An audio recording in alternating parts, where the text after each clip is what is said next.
वाहिनीच्या सर्व प्रेक्षकांना कार्तिकी एकादशी निमित्त हार्दिक शुभेच्छा।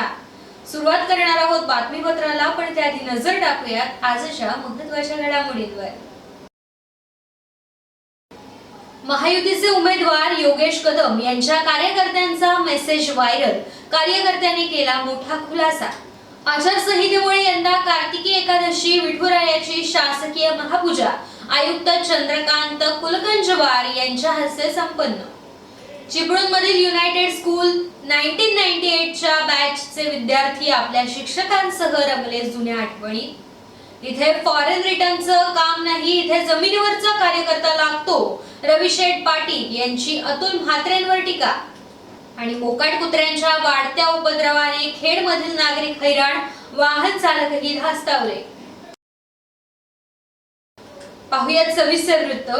खेड शहरात गेल्या 2 दिवसापासून सोशल मीडियावरती विद्यमान आमदार योगेश कदम यांच्या कट्टर समर्थकाचा एक मेसेज जोरदार व्हायरल होतोय। या मेसेजचा स्क्रीनशॉट देखील सोशल मीडियावरती फिरतोय। विशेष म्हणजे हा मेसेज विद्यमान आमदार योगेश कदम यांच्याच एका कट्टर समर्थकाचा असला तरी तो योगेश कदम यांच्या विरोधातला असल्याने मोठा गोंधळ उडालाय। हा मेसेज ज्या कार्यकर्त्याचा आहे त्याने मात्र सदर मेसेज हा जुना असून आपले आणि विद्यमान आमदार योगेश कदम, श्रेयाताई कदम आणि इतर शिवसेना नेते यांच्याशी असलेले चांगले संबंध खराब करण्याच्या उद्देशाने विरोधकांकडून हा मेसेज सध्या व्हायरल करण्यात येत असल्याचा धक्कादायक खुलासा दीपवाहिनीजवळ बोलताना त्यांनी केलाय। काल झालेल्या अल्पसंख्याक समाजाच्या मीटिंगला मिळालेला प्रतिसाद पाहून विरोधकांच्या पायाखालची वाळू सरकली असून त्यामुळेच अशा प्रकारचे मेसेज व्हायरल करून समाजात संभ्रम निर्माण करण्याचा प्रयत्न केला जात असल्याचे सरफराज पांगारकर यांनी म्हटलंय। पाहुयात सरफराज पांगारकर नेमकं काय म्हणताय। भाई, खरं तर तुम्ही आमदार योगेश कदमांच्या निकटवर्ती आहात, श्रेयाताईंच्या पण अगदी चांगल्या संपर्कात आहात, शिवसेना नेते रामदासभाईंच्या चांगल्या संपर्कात आहात, पण गेल्या 2-3 दिवसापासून सोशल मीडियावर एक मेसेज व्हायरल होतोय। काय सांगाल त्या मेसेजबद्दल? अस्सलामु अलैकुम रहमतुल्लाहि बरकातहू। हा जो मेसेज आहे जो व्हायरल होतोय, हा मेसेज भरपूर पूर्वीचा आहे आणि ते काहीतरी कारणास्तव विषय होता, पण आजही मी भाईंच्या संगती, या योगेश दादांच्या संगती, या ताईंच्या संगती पूर्ण मनाने काम करतोय आणि हे जे व्हायरल होतात हे आमच्यामध्ये, या समाजामध्ये तेढ निर्माण करण्याचा प्रयत्न करण्यासाठी हे व्हायरल करतात हे विषय। तर ह्या विषयाकडे समाजाने लक्ष देऊ नका। हा फार पूर्वीचा मेसेज आहे आणि जेव्हा जेव्हा इलेक्शन येतो तेव्हा हे तेढ निर्माण करणारे लोक असे विषय टाकत मुस्लिम समाजाची भावना दुखवतात आणि योगेश दादाच्या कामाला अडचण आणतात। काल झालेल्या अल्पसंख्याक मेळाव्यामध्ये देखील तुम्ही पुढाकार घेतला होता। कालच्या अल्पसंख्याक मेळाव्यामध्ये देखील तुम्ही उपस्थित होतात आणि कालपासूनच हा मेसेज जास्त प्रमाणात व्हायरल होत आहे। खरं तर तुम्ही आता बोललात की हा खूप जुना मेसेज आहे। काय मेसेज आणि कशाबद्दल हा मेसेज होता जुना, त्याची पार्श्वभूमी सांगाल का? त्याची पार्श्वभूमी अशी होती की आमचे एक जमातीचं काम होता, त्यामुळे भाईने एक शिवसैनिक म्हणून एक आमच्याकडे एक व्यक्ती दिला होता की ह्याला जाऊन ते औरंगाबादमध्ये काम करा। तर त्यांनी आमच्यामध्ये भाईच्याबद्दल उलटसुलट सांगून की भाईने ह्याच्यावर प्रशासक नेमायला सांगितलं, तर असं काही प्रशासक नव्हतं। ज्यावेळी भाईला मी ज्यावेळी भेटलो त्यावेळी भाईने मला ते करून सांगितलं की असं काही नव्हतं। त्यावेळेपासून मी आजपर्यंत ज्या दिवशी भाईने सांगितलं की ह्या व्यक्तीमुळं, ते भाईला व्यक्तीसुद्धा माहिती आहे, त्याच्यामुळंच हा आमच्या मूल्यामध्ये लोकांच्यामध्ये असं सगळं सांगून त्या व्यक्तीने भाईंच्याबद्दल ते हे वाईट मनात आणलं। असं काही नाही, भाईने तेव्हाही सुद्धा भाईने आपल्या संगतीत उभे राहिले होते आणि आजही भाई आपल्यासाठी आहेत आणि आम्ही सुद्धा भाईसाठी काम करतोय। काल जो अल्पसंख्याचा मेळावा एवढ्या मोठ्या प्रमाणात झाला तर त्याच्या कारण आम्ही पुढाकार होतो, त्याच्यामुळं आमच्याबद्दल काहीतरी लोक भाईच्या मनात असं तेढ निर्माण करण्याचं काम करतील आणि एवढ्या संख्येने महिला आणि पुरुष एवढ्या संख्येने असल्यामुळं लोकांना तर बघवायला नसेल, तर त्या कारणामुळं एखादा हा मेसेज व्हायरल केले असेल। हा मेसेज, जुना मेसेज आत्ता व्हायरल होतोय, काय सांगाल? कशा संदर्भात हा मेसेज व्हायरल होत, का करत असतील काय? आता कसं आहे की मी एवढ्या जवळ ताईंच्या, दादांच्या आणि भाईंच्या आहे, तर कुठंतरी मला माझं पाय खेचण्याचं काम करण्यासाठी हा व्हायरल करत असतात लोक। कुणावर शंका आहे, कुणावर डाऊट आहे? नाही आहे, तशी डाऊट भरपूर आहेत, पण ज्या व्यक्तीकडे आहे तो स्वतःला शिवसैनिक म्हणत होता आणि त्याच्यानंतर एक ज्याचं भाई नेहमी प्रचार घेत असतात, तो भाईंना सुद्धा तो व्यक्ती माहिती आहे. तर निवडणूक आचारसंहितेमुळे आज कार्तिकी एकादशीची शासकीय महापूजा पुणे विभागाचे महसूल आयुक्त डॉक्टर चंद्रकांत पुलकुंडवार यांच्या हस्ते संपन्न झाली. यावेळी लातूर जिल्ह्यातील उमरगा येथील भाविक बाबूराव सगर आणि सागरबाई सगर या मानाच्या वारकरी दाम्पत्याला शासकीय पूजेत सहभागी होण्याचा मान मिळाला. दरवर्षी प्रथेप्रमाणे राज्याचे उपमुख्यमंत्री हे कार्तिकीची शासकीय महापूजा करतात. मात्र सध्या महाराष्ट्रातील विधानसभा निवडणुकीची आचारसंहिता सुरू असल्यानं प्रशासनानं पुण्याचे महसूल आयुक्त डॉक्टर चंद्रकांत पुलकुंडवार यांच्या हस्ते ही पूजा संपन्न केली. आजच्या कार्तिकी सोहळ्यासाठी 6 लाखापेक्षा जास्त भाविक पंढरपुरात दाखल झाले होते. संपूर्ण पंढरी पेड विधानसभा मतदारसंघाचे महायुतीचे उमेदवार आमदार रविशेठ पाटील यांनी प्रचाराचा शुभारंभ केलाय. कोलाड, उडदवणे, पिगळसई, मेढा विभागात आमदार रविशेठ पाटील यांचे ठिकठिकाणी महिलांनी औक्षण केलं. तर कमळ चिन्हावरती बटन दाबून मला प्रचंड मतांनी विजयी करा असं आवाहन रविशेठ पाटील यांनी केलं. प्रचारादरम्यान राष्ट्रवादीचे उपस्थित असलेले माजी आमदार अनिकेत तटकरे यांनी देखील सर्व मतदारांना महायुतीच्या उमेदवाराला प्रचंड मताधिक्याने निवडून आणायचं आहे असं सांगितलं. तर स्वतः रविशेठ पाटील यांनी या भागाचा विकास महायुतीच्या माध्यमातून झालेला आहे, त्यामुळे जनतेचा पाठिंबा मिळत आहे. फॉरेनचं पार्सल फॉरेनला पाठवू असं म्हणत नाव न घेता शेकापचे अतुल म्हात्रे यांच्यावरती त्यांनी जोरदार टीका केली आहे. तिचे लोकप्रिय उमेदवार आदरणीय रवींद्रजी पाटील साहेबांचा रोहा तालुक्यातील आज दौरा आम्ही सुरू केला. सकाळीच आंबेवाडी येथील अंबरसावत मंदिरातनं आंबेवाडी जिल्हा परिषद मतदारसंघाचं सुरुवात आम्ही करून दिली आणि आत्ता श्री स्वामी समर्थ मंदिर आणि त्याचबरोबर काळभैरव मंदिर उर्दवणे या इथून आमचा पूर्णपणाने पिंगळसई विभाग जो आहे या 4 ग्रामपंचायतीचा आता दौरा आम्ही सुरू केलेला आहे. आणि ह्या निमित्ताने मी विश्वास व्यक्त करतो की जसं लोकसभेच्या निवडणुकीमध्ये ह्या पंचक्रोशींनी तटकरे साहेबांना मताधिक्य दिलं, त्याच्यापेक्षा अधिकचं मताधिक्य या येणाऱ्या विधानसभेच्या निवडणुकीमध्ये महायुतीचे उमेदवार रवींद्रजी पाटील साहेबांना या इकडनं मिळेल. या मतदारसंघात तसं काही प्रश्न राहिलेला नाही. या मतदारसंघात लोकसभेला आम्ही 47-48 हजाराची लीड या ठिकाणी मिळालेली आहे.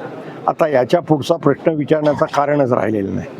या ठिकाणी किंबहुना 50 हजाराच्या पेक्षाही जास्त लीड ह्या ठिकाणी येणार.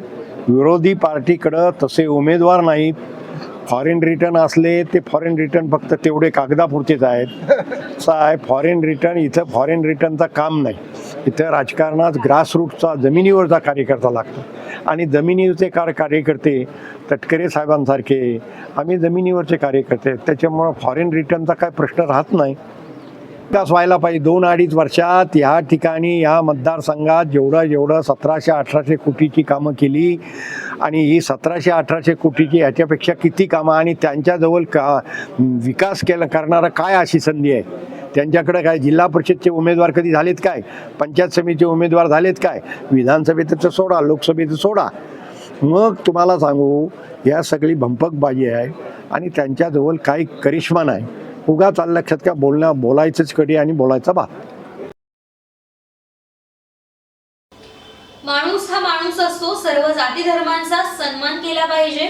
गणेशोत्सवात ढोल आणि मशिदीवरती भोंगा वाजलाच पाहिजे ही माझी भूमिका आहे आणि मी कायम सर्वांच्या पाठीशी उभी राहणार असल्याची प्रतिक्रिया अलिबाग मुरुड मतदारसंघाचे महाविकास आघाडीचे अधिकृत उमेदवार चित्रलेखा पाटील यांनी दिली आहे. राज्यात शिंदे फडणवीस सरकारची हुकुमशाही सुरू आहे, ती मोडून काढण्यासाठी महाविकास आघाडी तुमच्या पाठीशी खंबीर असल्याची ग्वाही चित्रलेखा पाटील यांनी दिली.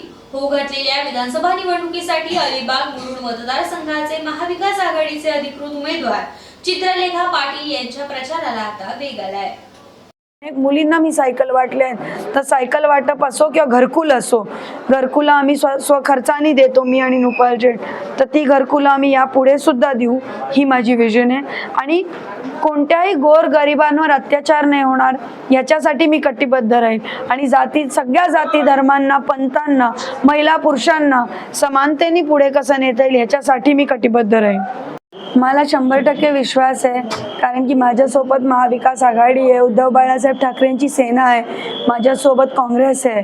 त्याच्यामुळे मला नक्की विश्वास आहे. आणि शेका पक्षाचा कार्यकर्ता पेटून उठला आहे, त्याला या गद्दारांचा बदला घ्यायचा आहे. म्हणून मला 100% विश्वास आहे की आमची सीट येणार. आणि समोर आपल्याला दिसतं की बंडखोरी पण झाली आहे आणि आम्ही मंडळी एकत्र होतो. इथल्या विद्यमान आमदारांनी अजिबात कामं केलेली नाही आहेत. त्यांनी हाऊसमध्ये प्रश्नसुद्धा विचारलेले नाहीत. प्रश्नच नाही विचारले तर उत्तरं कशी मिळणार?